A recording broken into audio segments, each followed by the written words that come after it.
Thank you. Breaking at 11, Georgia's Republican Party still buzzing with excitement nearly 2 hours after hearing from former President Donald Trump. Hello, Duluth. And a very special hello to Georgia. Atlanta News First political reporter Doug Reardon live tonight in Duluth. And Doug, the former president, he laid out how he is the best choice to lead the country forward.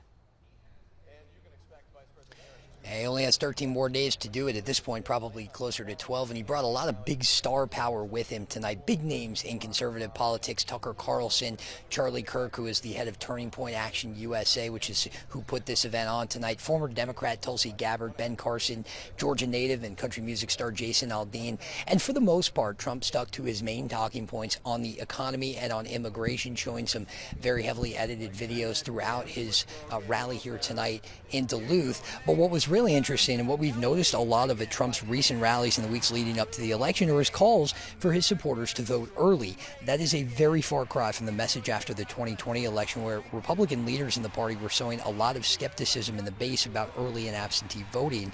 It led to some big losses for them in the 2022 midterms, and so the attitude big time has changed around that.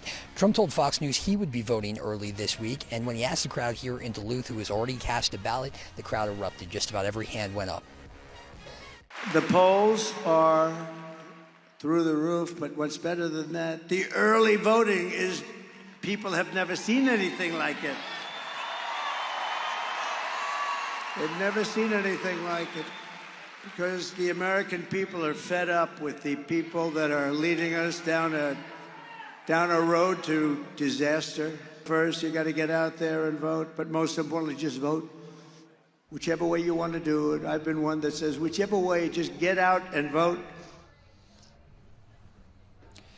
And so here in early voting in Georgia, we crossed the 2 million vote mark today. The Secretary of State told me yesterday he expects by the time early voting is done next week, that figure will be closer to 4 million. Live in Duluth, Doug Reardon, Atlanta News First. And Doug, Vice President Kamala